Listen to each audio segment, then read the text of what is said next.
farmer, friend, singer-songwriter, Lyal Strickland. And that's farmer, friend, and jack of all trades, Chris Horn. And we're those Tastebudguys.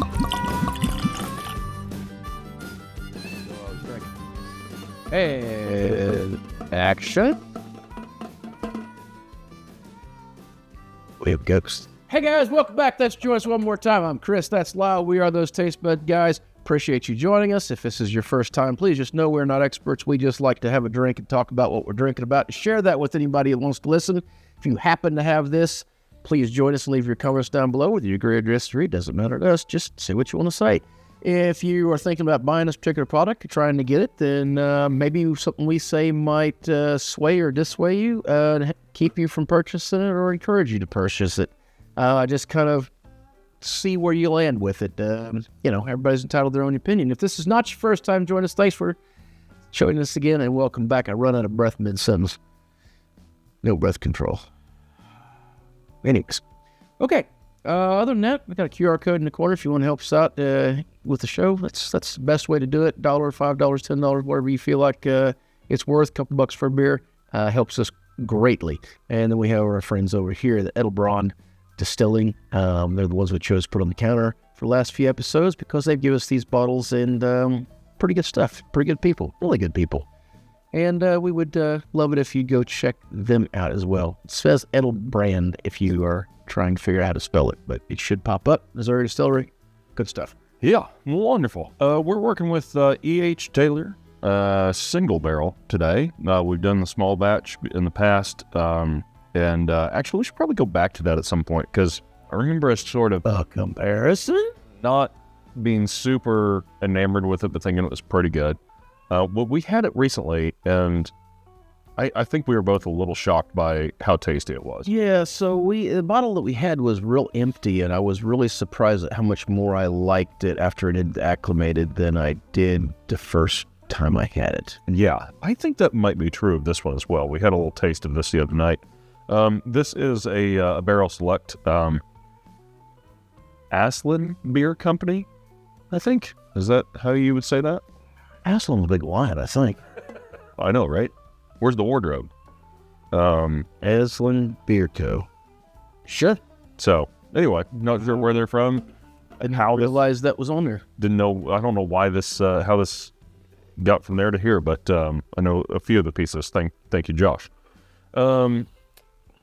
Yeah. So this is one of those bottles that apparently seems like it's fairly available in parts of the country, and where we're from, it is not. Yeah. It is hard to get a hold of, and the second it's out, it is... Yeah, and if you get it in your hands, someone's going to try to buy it from you before you get out the door. Yes. Which I would recommend.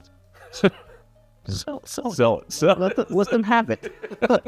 Make a profit, go buy 2 other bottles of something else with the profit, and put your original back in your pocket. Exactly. But yeah, Bottles and Bond, 100 proof, all the stuffs. Doesn't smell hot. No. Trying to pull off the notes we had the other night too, and I'm not really catching anything different, which I think we did this late in the night. Yeah. The other night after we'd shot several episodes and we wasn't recording. This is our first one tonight. My first brush with it was just a lot of cherry, caramel, super traditional. I got a little heat off of it, but that went away very quick. And now it's muted a lot. Now that it's just sat here for even, just 36 seconds, I'm going, that really faded quick. Do you get the sort of baby's breath, floral, herbal note? I've also been walking around outside of my nose. No, it could just be stuffed with hay. Really distant honey. Yeah, I agree with the sweetness in there. I'm going to take a little drink, come back to the nose, see if I can get me more acclimated to it. Definitely get some sweetness out of there. And more than you'd think for 100 proof whiskey. Oh, but that's sweet on the taste. Okay. That helped bring some of the wood notes out for me. And it brought that heat back. I'm about to have a sneeze fit. Allergens. Oh, yeah. Smell allergens. Man, I hope we can see those particulates on camera. I hope the little thing that does our words at the bottom is like, sneezes. It's pretty light. It really is. It's a little sweet. It's spicy in the same way that like a little bit of crushed red pepper would make something spicy, where it just adds a little bit of heat, but not a ton of like flavor with that heat, if that makes sense. I gotta say, I'm still on the nose a little bit because left it really vague, but I gotta say at the end of the day, there ain't a lot there on that nose. It's really vague. It doesn't leave much for you to talk about. Yeah, there's some bright piney notes in there. Woody aspect of stuff. Maybe cedar. I'm not getting that even. And again, I saw through a bunch of cedar trees, so there's a good chance. You're influenced? Yes. I don't know. I like nose-wise, I'm a little, I'm not going to say disappointed. I want to talk about it more just because of some not a cheap bottle. I mean, I want to say some cool stuff about it and experience some cool things with it, but honestly, it's just not there. So yeah, it's getting smoother. I would say that this is one, which is not usually my thing.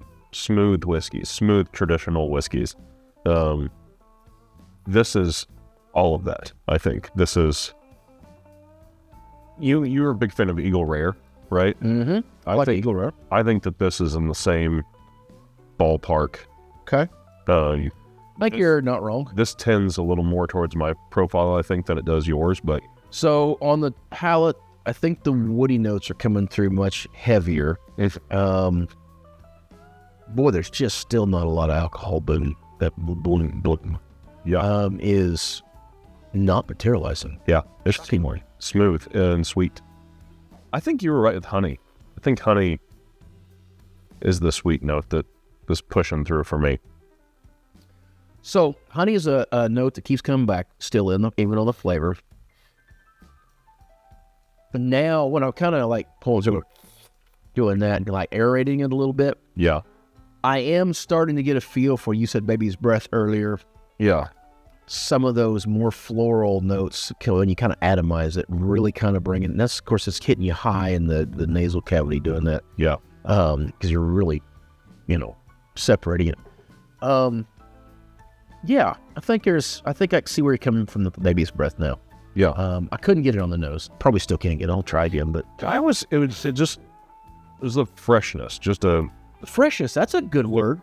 Yeah, that's a good word for it. Greenery freshness to it. Actually, you know what? Now that I say that, it's kind of a. Now you're going to say moldy old house. Yes. No, it's a woodier. It's a little both spicier and smoother. I know that sounds disjointed. Version of Bibb and Tucker. That's an interesting. It's like a cousin. Which they're, What a cute cousin. I mean, it's in Kentucky, right? So I mean, Kentucky, Tennessee, they're probably related. Missouri. We'll touch. Yeah. There's not even an Arkansas. Yeah, we touch. We don't have any. We touch Kentucky, right? Yeah, we touch Kentucky. I'm sure that way. Don't phrase it like that.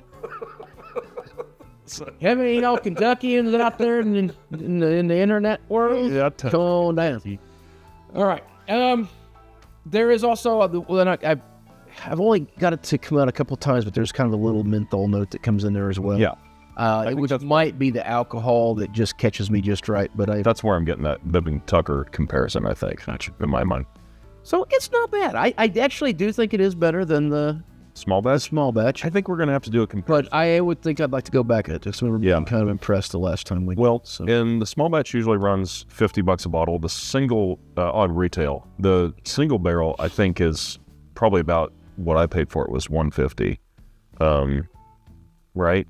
Somewhere around there. But I know that these can go like crazy high. But if you can find them at retail, just get it, put it on your shelf.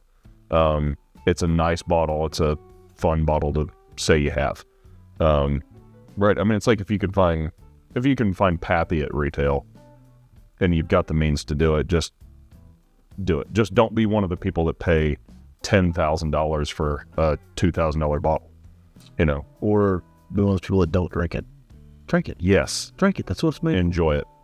All right, well, we'll do a comparison in the near future until next time. Whether it be the super special bottle that you're getting to do. All the food you're eating, Clothes you're wearing. or the people you're meeting, grab a buddy and try something new.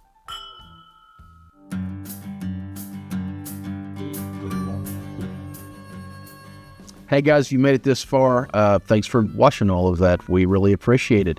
Hopefully that means you like something that's worth a subscribe and a like. We'd appreciate that as well. Don't forget the QR code over in the corner, and also our friends over here at Edelbron and any other places we throw over here on the side. Means the world to us, means the world to them. Thanks. Cheers.